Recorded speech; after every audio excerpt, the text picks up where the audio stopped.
지금부터 시작해서 이제 여러 번 우리 강의를 통해서 어떻게 우리가 말씀을 읽으면 좋을까를 생각해 볼 텐데, 첫 번째 시간에는 이제 가장 먼저 구체적인 우리 본문에 들어가기 전에 우리가 말씀을 읽을 때 어떤 태도를 가지는 게 좋을까 하는 부분을 좀 생각을 이렇게 해 보도록 하겠습니다. 우리가 이제 말씀을 어떻게 바라봐야 되고 말씀을 어떻게 받아들여야 되는가 하는 기본적인 문제가 되겠는데요. 사실 저에게도 그렇고 여러분에게도 그렇고 성경 말씀은, 특히 대부분의 기독교인들에게 성경 말씀은 하나님의 말씀이거든요. 그래서 하나님의 말씀이니까 소중하죠. 그래서 우리가 말씀을 굉장히 사랑합니다. 특별히 우리 한국 그리스도인들만큼 말씀을 사랑하는 사람도 많지 않은데, 말씀이 이제 너무너무 우리에게 귀하고 사랑스러우니까 최근 우리 교회에서는 보면 또 말씀을 또 열심히 또 베껴 쓰고 그런 분도 많이 계시잖아요. 근데 한 번이 아니라 아주 많이 베끼는 분도 계셔요. 그러니까 얘기 들으면 하루 종일 말씀만 붙잡고 베끼고 계시는 그런 분도 있을 정도로 말씀을 사랑하는 거죠. 사실 사랑하지 않으면 못 하잖아요. 이제 그 정도로 우리가 말씀을 사랑하고, 또 우리 젊으신 분들도 사실 매일 또 말씀을 묵상하고 큐티하고 그러면서 말씀으로 내가 살아가고 싶다는 열망을 이제 표현하고 그러거든요. 우리가 말씀을 사랑해요. 근데 이제 사랑한다고 이제 모든 게 해결되면 좋은데 그렇지가 않죠. 말씀은 사랑하는데 동시에 우리가 또 많이 당혹스럽습니다. 어떤 경우는 말씀을 사랑하지만 이해가 안 되는 그런 경우가 많죠. 사람 사이에도 사실 누군가 굉장히 마음에 들어도 굉장히 난해한 경우가 있을 수 있잖아요. 저 사람 왜 저러지? 뭐 이럴 수도 있겠고. 말씀도 우리가 사랑해서 많이 읽긴 하지만, 그리고 또 많은 부분은 읽으면 이해가 되는 건 사실이죠. 근데 또 어떤 부분은 읽어도 이해가 안 되는 부분이 있고, 그래서 당혹스럽죠. 또 거기서 한 걸음 더 나가면 어떤 분들은 사실 잘 이해가 안 되는 부분인데 그걸 자기 마음대로 읽어서 또 좀 이상한 얘기하는 분들도 계시고. 그래서 우리 교인들 중에는 사실 어떤 고민들을 많이 가지고 계시냐면, 목사님의 설교를 내가 어떻게 들어야 되지 하는 그런 고민. 목사님이 설교를 하셨는데 이게 조금 석연찮은 느낌이 들어요.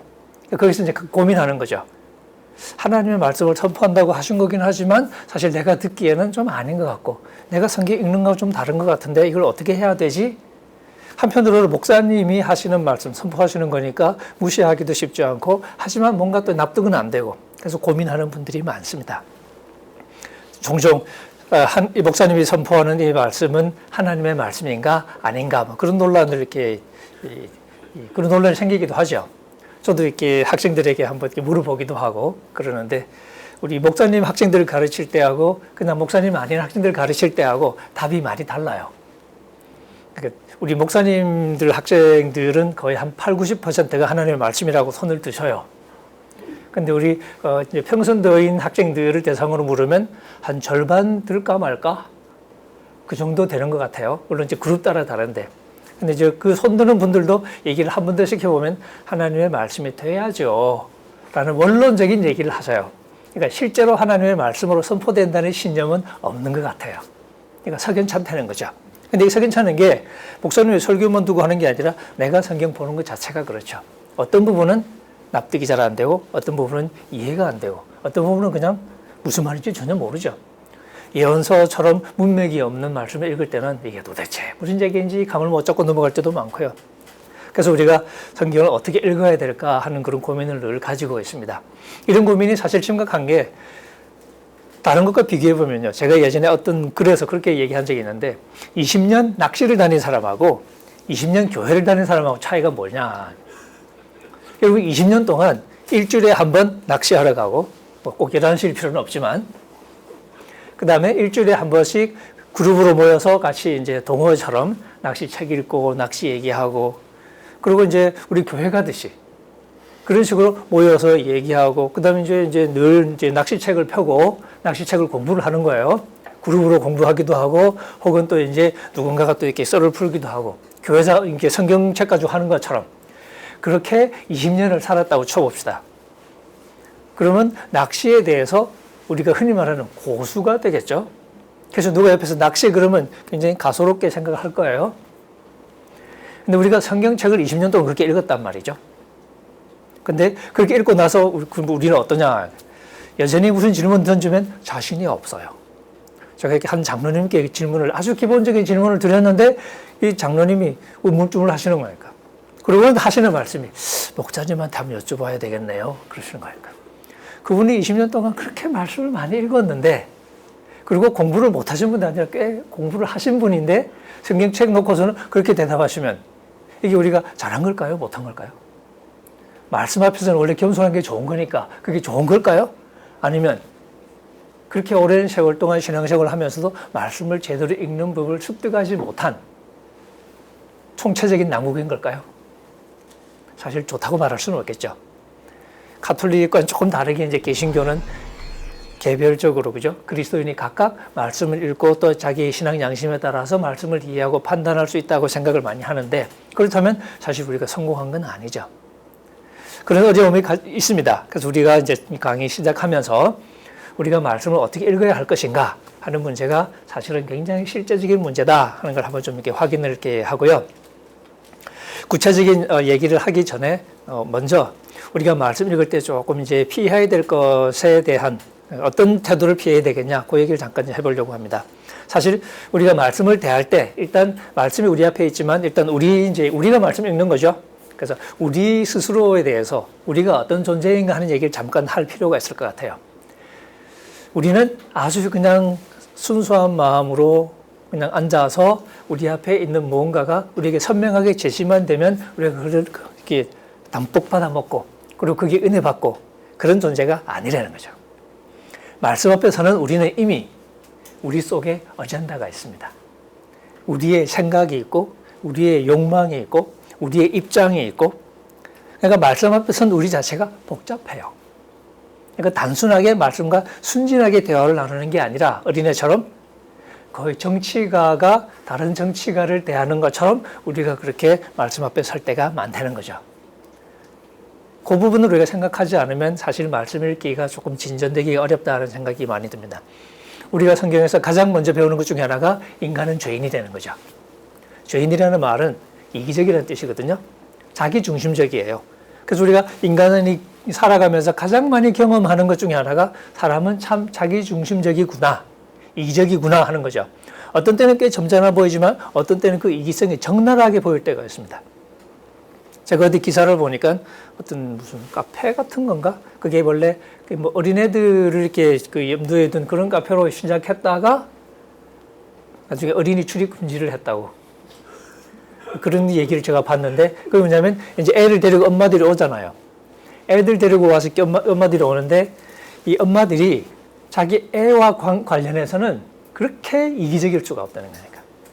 자기 애에 대해서는 사실은 좀 이렇게 차분하지도 않고, 그러니까 너무너무 이기적인 모습을 보이고 그러니까 결국 애들 출입 금지시켰다. 뭐 그런 걸 제가 봤는데요. 사람이라는 게 그렇죠. 자기 중심적일 수밖에 없어요. 그게 우리 인간의 본성이죠. 팔은 안으로 굽는다는 속담이 있고, 제 눈에 물대기라고 우리가 표현하잖아요. 그러니까 자기 중심으로 모든 걸 바라보니까 우리가 말씀 앞에 선다고 해서 내가 달라지는 건 아니거든요.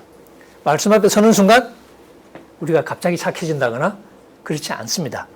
그래서 일단은 말씀을 읽는 그 행위의 가장 중요한 한 축인 우리 자신에 대한 검토가 사실은 굉장히 중요하다는 거죠.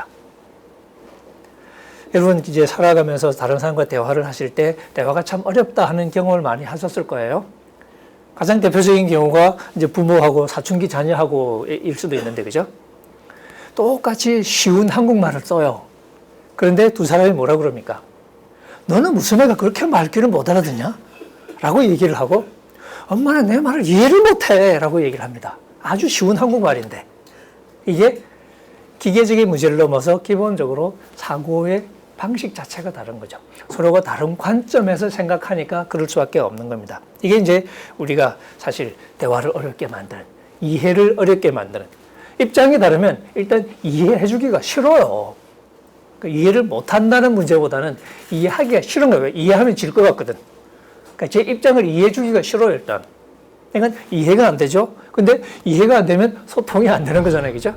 사실 우리가 성경 앞에서도 그런 상황을 반복할 때가 얼마나 많은지 모릅니다. 뭐가 필요하냐? 이해하려는 태도가 필요하겠죠. 일단 말씀을 놓고서 사실은 이 말씀이 내게 얼마나 유익한가, 얼마나 내 생각에 맞는가 하는 질문을 던지기 이전에 내가 어쨌든 겸허하게 지금 내가 읽는 이 말씀을 받아들여야 되겠다라는 생각을 분명히 하는 겁니다. 이게 이제 겸손이죠. 그 다음에 이제 이 겸손의 중요한 표시 중에 하나가 관심이죠. 우리가 제일 못하는 것 중에 하나가 다른 사람의 말을 듣는 거예요. 자기 얘기 시키면요, 1시간도 해요. 근데 다른 사람 얘기 1시간 듣고 있는 거 힘들거든요. 조금만 지나면 시계 보고, 요즘 내고, 쟤는 왜 저러냐? 쟤는 이렇게 분위기 파악 못하냐? 막 그러기 시작하죠? 그게 우리 인간이거든요. 우리가 말씀을 읽을 때도 사실은 나에게 맞는 걸로 자꾸 바꿔서 읽으면, 그러니까 자기 독백이 되는 거죠. 그렇게 읽으면 오래 읽을 수 있겠죠. 왜? 자기 얘기 같으니까. 근데 있는 그대로의 말씀을 읽으면 우리가 금방 지칠 가능성이 많아요. 남 얘기가 되거든요. 이 면에서 우리가 관심을 갖고 읽는다는 것이 쉽지 않다 하는 것을 인식하고 거기에 대해서 우리가 조금 의식적인 노력을 할 필요도 있다 하는 거죠. 상대방의 말을 들어주라고 그럴 때 상대방의 말에 좀 귀를 기울이면서 가자라는 얘기 많이 하죠. 의식적으로. 뭐 이렇게 그게 잘 안 되니까 우리가 상담을 받아야 되는 경우도 있습니다. 왜냐하면 평소는 그게 잘 안 되니까. 그래서 돈을 내고 가서 내 말 좀 들어주세요 한단 말이죠. 그처럼 쉽지 않은 게 대화니까. 우리가 말씀을 읽을 때도 우리가 말씀을 듣는 것 자체가 사실 쉬운 일이 아니다 하는 것을 생각하고 좀 더 관심을 기울여서 겸허하게 말씀을 드리려는 태도를 갖추는 것이 굉장히 중요하다라고 말을 할 수 있습니다. 단순히 그냥 심리적으로, 심정적으로 겸손해야지라고 말하는 것을 넘어서 뭐가 필요하냐면 내 선입견을 접으려는 태도죠.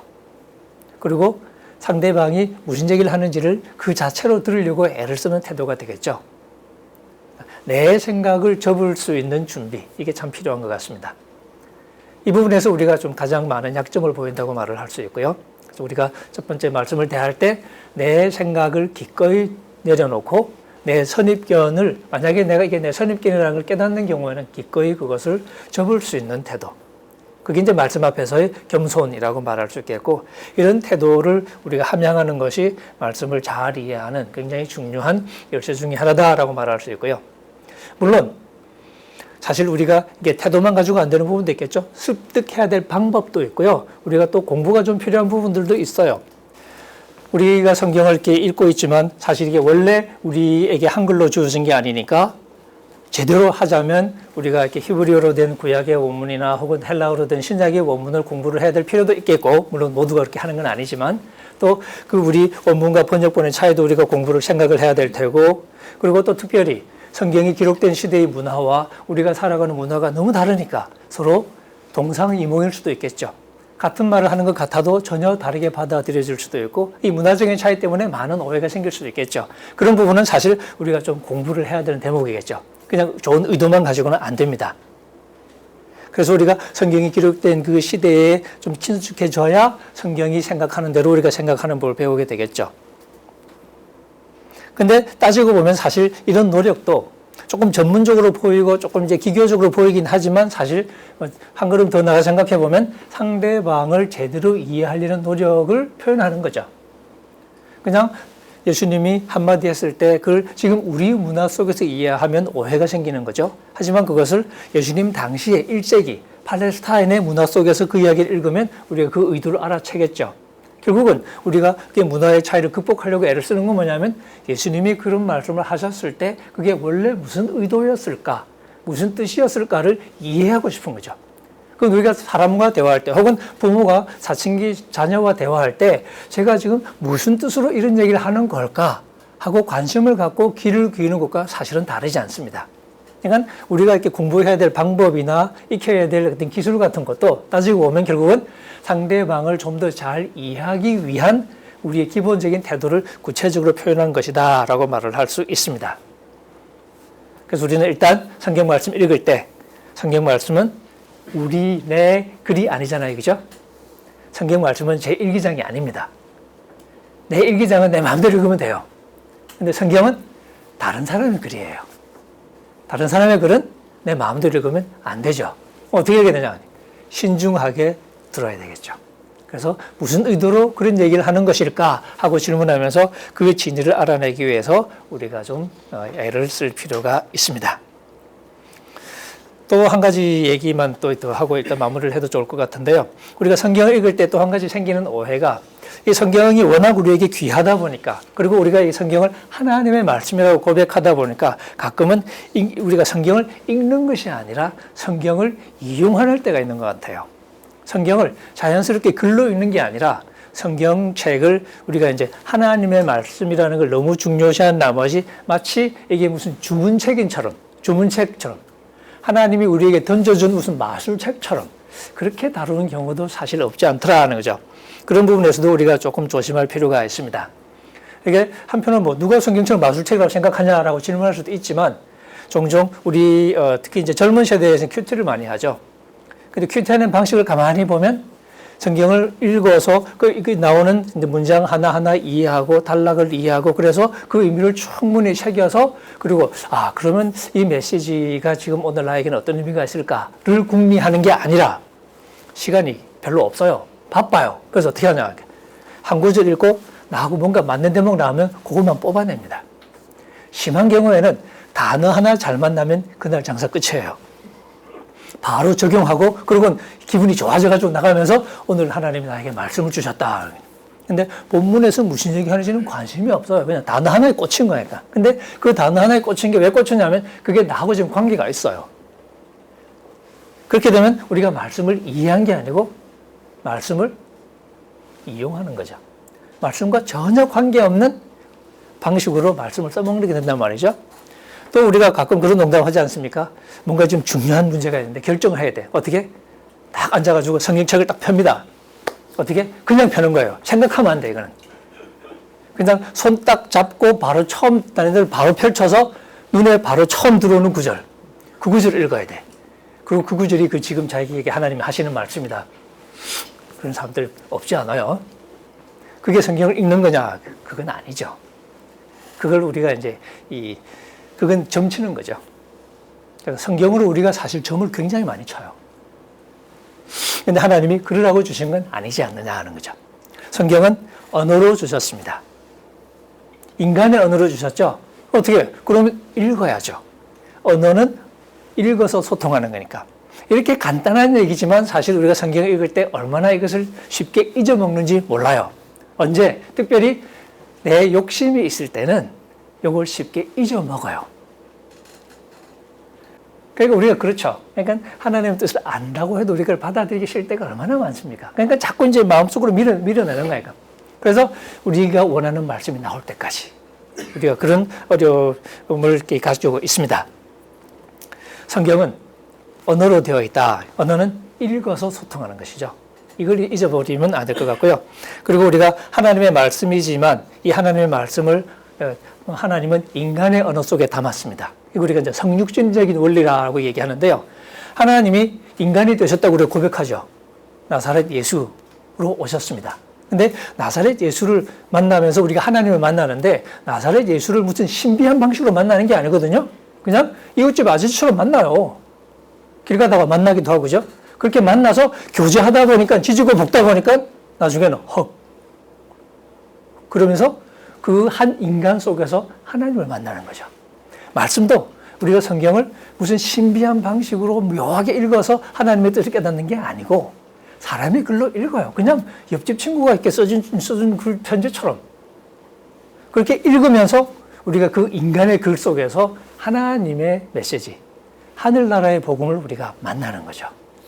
근데 읽는 방식이 신비할 필요는 없다는 거예요. 아주 자연스럽게 읽으면 된다는 거죠. 근데 이 자연스러운 피해가는 것은 많은 경우에 우리의 욕심이 작용할 때가 많습니다. 네, 마지막으로 가끔 우리가 영해를 한다 그런 표현을 쓸 때가 있죠. 제가 좀 이렇게 약간 빗대서 말할 때 영해는 뭐냐? 영 해석이 안 될 때 우리가 써먹는 방법. 그게 해석을 안 하겠다는 거예요. 어떻게? 내 마음대로 읽을게. 이단의 성경 해석이 사실은 그겁니다. 신천지 친구가 성경 해석을 들이대면서 굉장히 말이 되지 않냐라고. 말이 안 되죠. 나름 그림이 될지는 몰라요. 근데 본문하고는 말이 안 되는 거예요. 근데 그게 통하는 이유가 뭐냐면 글로 안 읽어서 그래요. 자연스러운 글로 읽으면 절대 그렇게 해석이 안 되거든요. 근데 우리가 그걸 못하니까 그만큼 쉽게 이단에 빠지는 거죠. 아주 치명적입니다. 그래서 우리가 성경을 일단 자연스럽게 사람의 말로 읽고, 그 다음에 사람의 말로 읽지만 그것도 내 의견이 아니라 다른 사람의 말로 읽는 거죠. 그러니까 우리가 겸손하게 신중하게 들어야 된다. 그럴 때 우리가 제가 이렇게 종종 쓰는 표현이죠. 해석학적 우상숭배의 위험을 이제 피해 나갈 수 있을 거다. 제가 해석학적 우상숭배를 조금 표현이 어려울 수 있는데요. 우상숭배는 하나님 아닌 것을 하나님으로 만드는 거죠. 우리가 성경 읽을 때 얼마나 많은 경우에 사실은 내 생각인데, 사실은 내 욕심인데, 그것을 말씀에 교묘하게 비춰내가지고, 그리고 마치 원래 말씀에 있었던 것처럼 우리가 장난을 치는 거죠. 사실은 내 생각을 재활용하는 거죠. 그런 어려움이 사실 지금 우리가 많이 경험하는 어려움이고요. 그런 결국은 내 생각이 말씀을 계기로 해서 확대 재생산되는 거죠. 그거 가지고 우리가 살아갈 수는 없거든요. 그게 우리를 변화시키지 못합니다. 오히려 우리의 욕망을 투영할 뿐이죠. 그게 우리가 경험하는 지금 한국교회 현실이라고도 할 수 있겠죠. 어떻게 되냐? 내 욕망을 말씀으로 둔갑시키는 장난 이제 그만두고 말씀 그 자체를 우리가 받아들이는 연습을 할 필요가 있다는 거죠. 그러면서 우리가 이제 주고받는 이야기들이 성경을 좀 더 차분하게 하나님의 말씀으로 있는데 구체적인 도움이 됐으면 좋겠다. 그런 생각이 좀 들고요. 이렇게 해서 첫 번째 강의를 마무리하도록 하겠습니다.